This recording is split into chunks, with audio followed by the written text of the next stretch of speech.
Halo guys, welcome back to my channel. Hari ini adalah setelah sekian lama gue pusing karena banyak banget kegiatan. Baru kali ini kepegang lagi project Subaru BRZ-nya.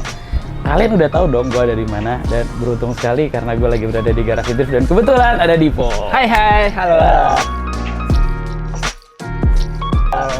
Oh, thank you ya, gue udah boleh kesini. Oh, iya dong, gue penasaran banget juga sebenarnya. Nah, jadi hari ini karena kalian pasti tahu kan pada saat Dipo bangun 86, gue rasa adalah orang yang tepat untuk bantuin gue masang adalah Dipo, karena udah mengerti sekali tentang seluk-beluk 86. Nah, kaki-kakinya ya? Kaki-kakinya. Bedanya pada saat dulu gue bangun 86 itu pakai wide strap yang ribet banget karena mesti ganti power steering. Banyak ngelasnya.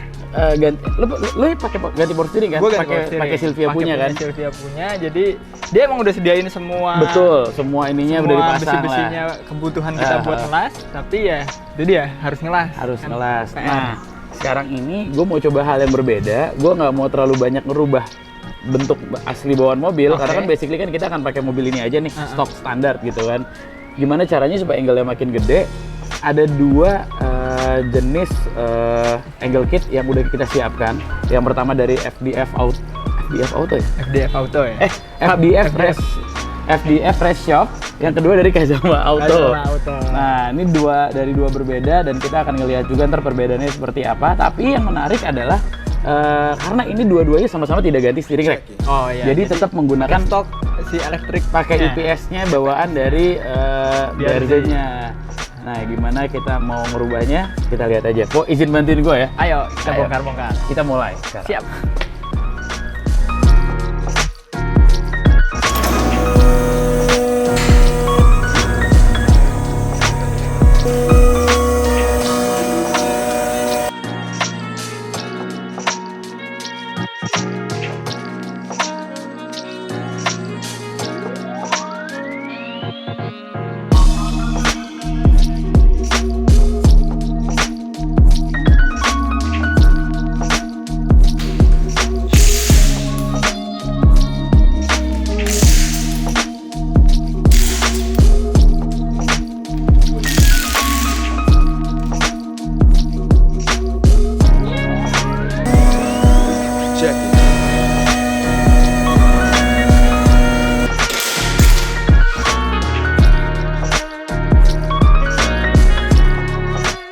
Oke, jadi di sini ada dua tipe dan dua brand berbeda untuk si angle kitnya. Jadi yang bagian bawah sini nih, ini FDF Race Shop ya, dan ini emang benar-benar full fabrikasi dan laser cut CNC gitu. Kualitinya sih menurut gue udah kayak Wisevap yang ini ya, benar-benar udah drop knuckle, udah enteng juga ini termasuk knuckle-nya, terus udah bisa di adjust juga untuk bagian Ackerman angle-nya nih masih udah bisa di adjust. Jadi mungkin udah head to head sama knuckle, sama Wisevap. Lower arm-nya juga nih. Lower arm-nya tuh tupis jadinya. Kayak Silvia jadinya lower arm-nya. Jadi ntar posisinya kayak gini nih. Ini bisa diatur angle-nya, bisa diatur panjangnya juga. Keren sih ini. FDF ini nih bener-bener build quality-nya bagus juga, dapat rack spacer juga dan adjustable. Kita bisa milih tiga titik di sini. Kita mau pilih pakai mana rack. Ini baru sekali gue lihat rack spacer kayak begini. Ini bisa banget buat tiru. Custom ntar. Tapi jadinya yang mau dipakai sama Akbar Rais itu kayaknya yang ini nih. Ini adalah Kazama Auto. Dan bentuknya kayak standar, tapi ini sebenarnya nggak standar nih, ada tulisannya KZM Kazama kayaknya, apalagi soalnya nggak mungkin yang lain kan.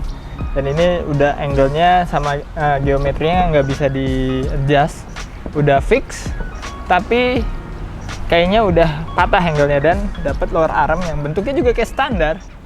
Tapi setelah gua intip-intip, ini emang beneran standar dipanjangin sih kelihatannya.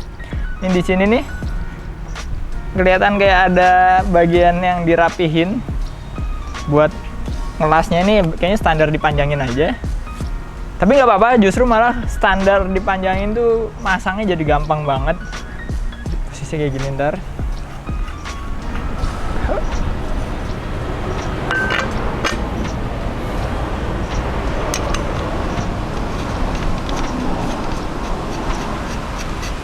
Harusnya bisa jauh lebih patah daripada standarnya.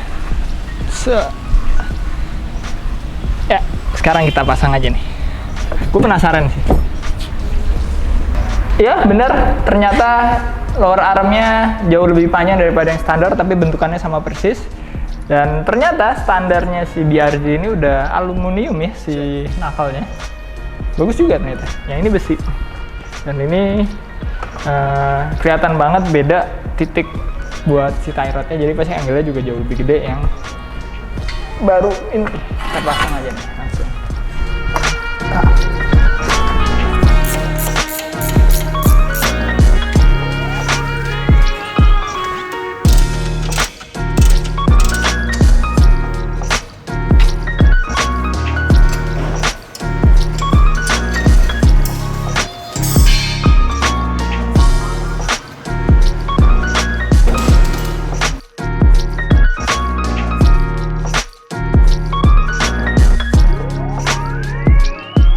Check it.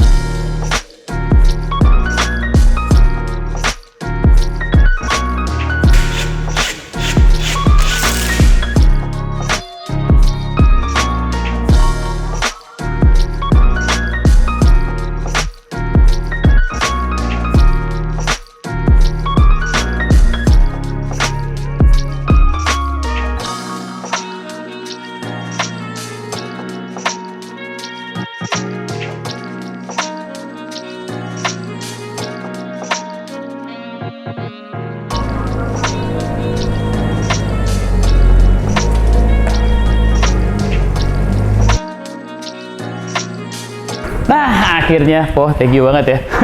Luar biasa. Jadi hari ini banyak banget belajar, terutama ya buat gue pribadi, gue ngulik tentang mobil ini. Karena kan emang ada sedikit perbedaan ya, terutama dari kalau dilihat dia lebih tulang-tulangnya lebih banyak ya. Iya. Pengikatnya lebih banyak. Iya, bracing ya? Bracingnya lebih banyak. Sasis bagian wheel armnya tuh ini lebih lega. Lebih lega. Dibanding yang punya gua harus potong-potong tuh biar nggak mentok. Iya, mungkin itu dia udah mikirin kali kalau mau dibuat mobil drift angle-nya gede biar nggak mentok. Biar nggak mentok, kayaknya ya itu. Iya. Hebatnya mikirinnya udah sampai ke sana. Dan tadi terakhir gue abis ganti angle kit, kita cobain pasang lower arm belakang. Ya kita juga research juga buat gue pribadi ya, terutama gue research karena udah lama banget, jujur gue udah lama banget nggak ngerjain mobil sendiri. Iya. Terakhir tuh waktu zaman gue ngerjain M46. Nah, M46 gue yang 7J itu adalah gue turun bener-bener gue ngikut kerjain gitu loh. Okay. Nah yang M6 ini terakhir gue udah lempar ke bengkel karena gue juga udah mulai sibuk banget gitu. Nah, tapi baru kangen ya? Kangen makanya tadi. Gue juga jarang ngeliat lo. Gue kadang-kadang ya, tapi gini sebenarnya gue kadang-kadang kalau misalnya karena gue udah tahu apa yang harus dikerjakan, jadi gue minta sama tim gue kasih tahu nih, ini kayak gini.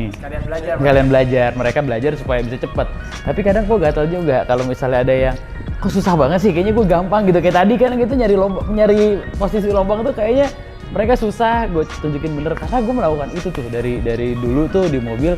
Memang terjun langsung, jadi ketika kita beli parts pun gue tahu apa yang gue beli, gimana cara pasangnya.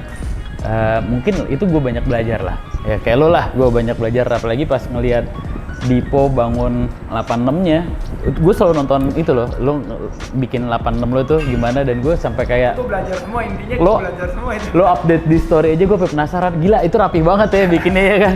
Gue gimana tuh caranya bikin kayak gitu, dan ini jadi kangen aja sih, gue kangen. Jadi hari ini satu harian lumayan mengobati rasa kangen gue, tapi ya walaupun gue nggak mengerjakan 100% sendiri ya, karena tadi juga mesti gue keluar, tiba-tiba ada syuting, balik lagi, tapi overall seru banget. Ini kalau zaman dulu nih, iya. Tunggu malaman dikit nih, tes di Pondok Indah. Kalau zaman dulu, ini kan abis di upgrade, tapi tunggu besok kan udah ada tempat yang bener. Tapi seru, gue udah lama banget gak ngerasain ini, even gue gak ngerasain sekarang. Jam berapa sih sekarang? Serius? Oh, pas jam 9, gila. Gue gak berasa banget jam 9 karena memang mungkin basically hobi kali ya. Kayak gue waktu yang pas bangun mobil tuh sampai jam 1. Iyalah, orang lo update story jam 2 apa ya yang gue bilang. Iya. Itu nggak berasa. Nggak berasa karena mungkin gue suka. Satu, gue suka, dan memang gue pengen passion dan memang pengen spend waktu ngurusin si BRZ ini. Nah, karena tadi ada dua pilihan super angle, kita akan mencoba super angle yang pertama. Itu punyanya gue beli dari Kazama Auto.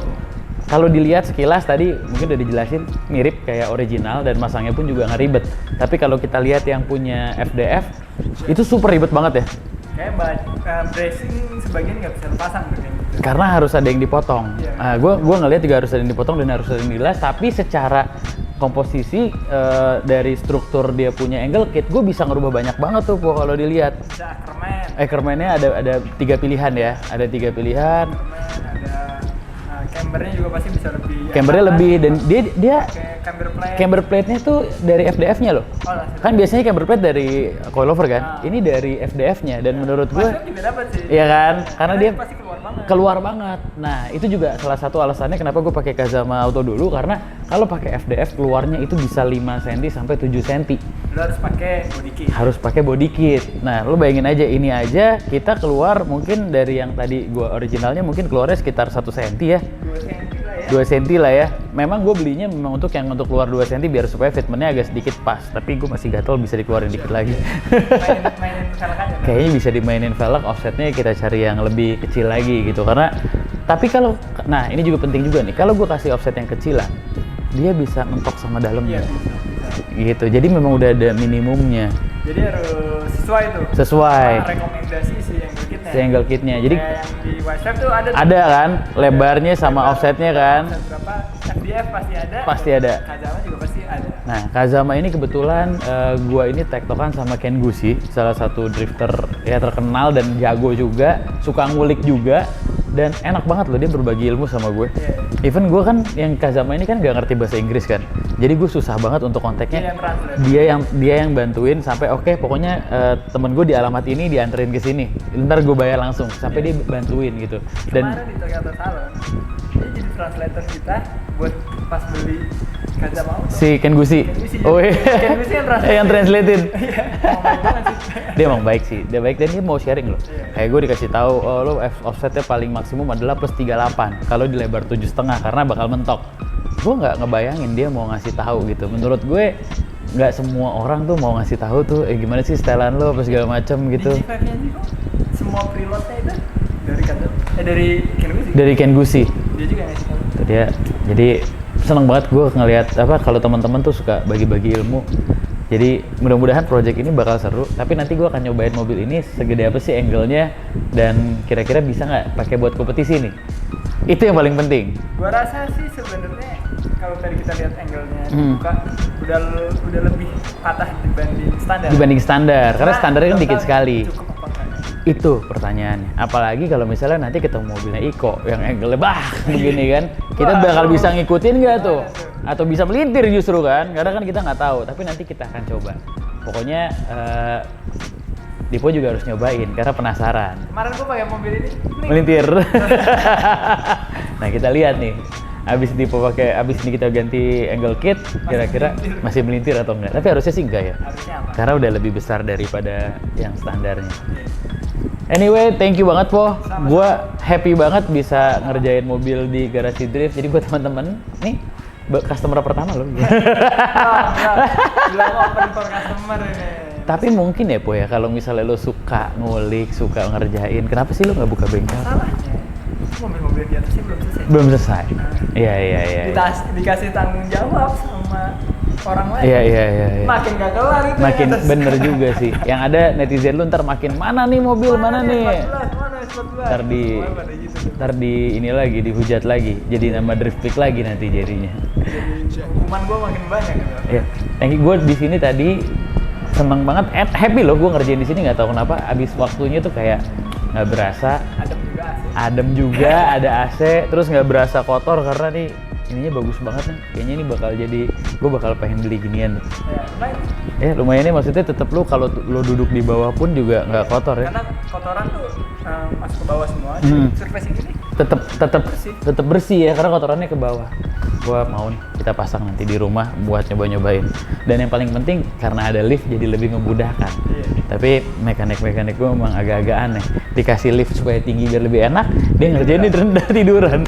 Aneh banget. Mas. Itu ngerjain di sini. Iya, Pakai dongkrak aja. masih zaman dulu banget lah, masih old style lah. Tapi emang iya sih, kebanyakan juga Mas Maman juga memilih untuk Tiduran di bawah. tiduran. Oh, ya makanya kan mesti sebenarnya kayak kita kan lebih gampang sebenarnya kalau di atas kan. Apalagi kalau ngerjain kaki-kaki. Iya, bisa duduk di sini. Iya, bisa duduk sambil begini. Cuman mungkin ya butuh waktu lah perubahan. Kebiasaan. Oke, segitu dulu vlog kita buat update mobil BRZ ini. Kalau angle kitnya udah enak, mobilnya nggak melintir, kita masukin roll cage supaya kekejar nanti di Indonesian Drift Series. Wah, itu keren banget. Gue mau kita coba buat kompetisi. Mobil gua udah bukan mobil paling muda di grid lagi, nah. Iya, paling muda ya, bukan paling kenceng, paling muda. Pembalapnya paling tua. Iya, kayaknya gue paling tua sih. Iya, masa nggak ada lagi lebih tua dari gue? Ada nggak? Ada nggak ya? Kayaknya udah. Oh, Dika. Oh, Dika. Ito. Oh, iya, itu juga. Oh, yang kayak kita terusan ya. BTX lebih tua dari gua. Oh, BTX. BTX Concept lebih tua dari gua. Ya, setidaknya yang gue butuhkan memang cuma jam terbang doang buat latihan serius. Karena kebanyakan gue bikin konten ataupun ngedrift cuma buat konten doang. Bukan buat latihan yang serius. Oke, kita prepare mobil apa segala Ya, macam. waktu kita berdua kemarin pakai 4. Nah, pas gue pakai 46 pas taper itu tuh gue udah mulai ngerasain, oh gue mau serius nih, gue cari feel nih mobil, cari apa segala macem. Nah, gue butuh waktu-waktu yang kayak gitu, sitting time lagi buat supaya gue nggak cuman bikin konten doang gitu loh. Ngedrift itu bukan cuman buat yang hura-hura tapi nggak terstruktur gitu loh. Gue pengen banget banyakin jam terbang makanya. Abis ini ya. Gue taruh J99 gitu ya. Kalau udah kelar, kita bakal sering latihan. Oke.